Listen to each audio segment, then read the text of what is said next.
Ms. Hoyt and also Ms. Kim from Special Ed. Ms. Hoyt, we have something here for you. To Ms. Hoyt, I'm going to start with the Dr. Seuss saying, don't cry because it's over, smile because it happened. Or like you say, in your words, Ms. Hoyt, you're in big trouble. Wishing you a retirement filled with relaxation, joy, and fulfillment. Your leadership has made a lasting mark on all of us. Maria. Mrs. Hoyt, I just want you to know it has been an honor and a privilege to work under your guidance.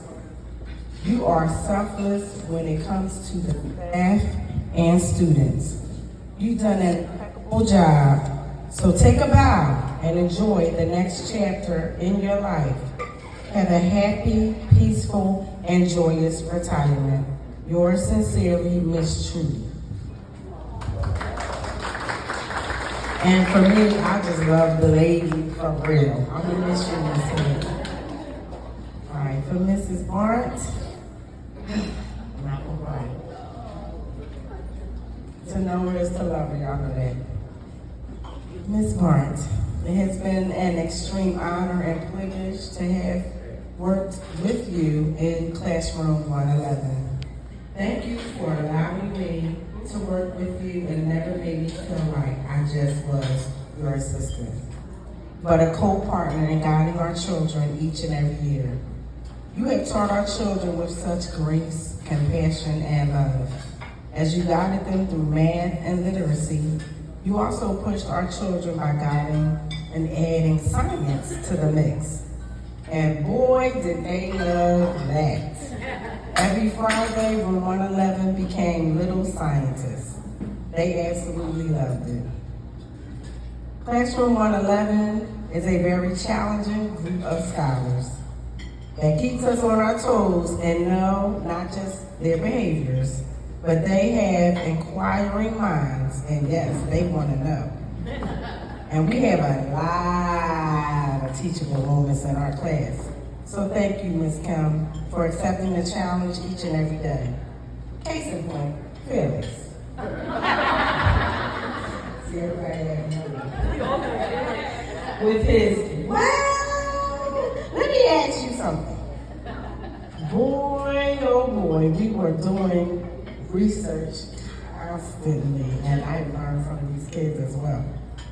Man, you remember the morning meetings where Brood and Jordan and the rest of them would tell us, hey, that date is wrong and the schedules were wrong.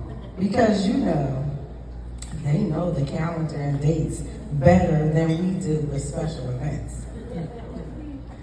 Well, it turned into a game that we had to play with them after a while, and we tried to trick them, especially when we forgot. We said, oh, I just tried to trick you. You guys are so good. Like I said, scholars, because you know that teachers can't always go by the schedule. So thank you for all the teachable moments, and we had wonderful years together. Thank you for letting the children know we are a family and making each and every child, and even myself, feel loved. Thank you, Ms. Kim. Ms. Carol. Carol.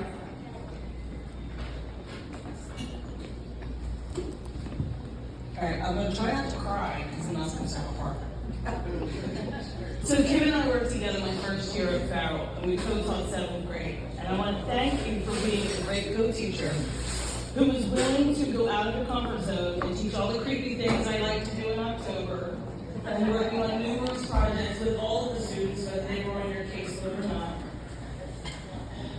You were one of those teachers that teach with your heart, and the love and care for the kids that you show, you cannot measure. You have listened to me cry about former student passing, laugh at Christian P's hissy fits, let me vent and supported me as a colleague, but most of all, you've been a great friend.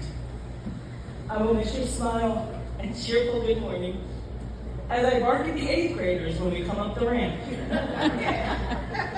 You enjoy your well-deserved retirement, and I look forward to margaritas at the canteen often.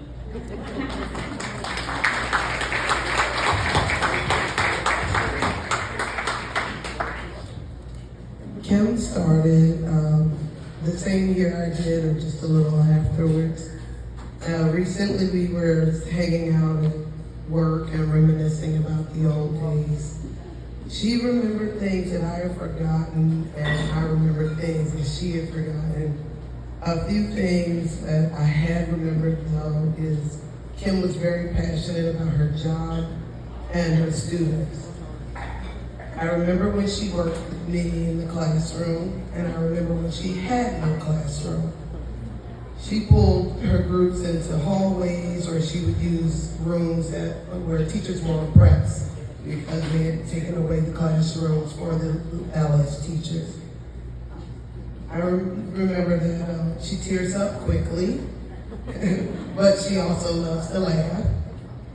Through earlier conversations, we learned that we went to the same college, Philadelphia College of Textiles and Science, and we had the same professor, one of our most memorable professors, as I had to repeat that subject, and he became her father-in-law. So it was fun. May he rest in peace.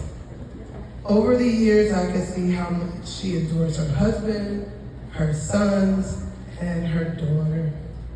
I will miss Kim's appreciation of my outfits and how she recognizes the quality of a good piece of cloth. I will miss our chit chats in the hallway during school, after school, and I'm going to miss popping my head in her classroom and saying, "Hello, Mrs. Mark's class, good morning, good afternoon." Thank you.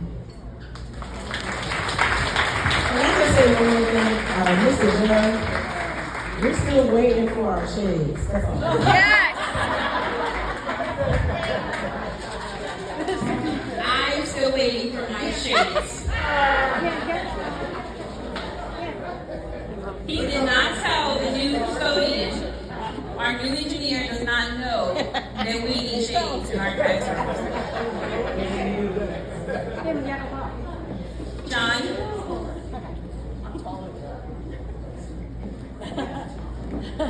Thank you, Mr. Good, for reminding us about the shades. They're coming. Jackson ordered them, because he checked his email, he ordered them.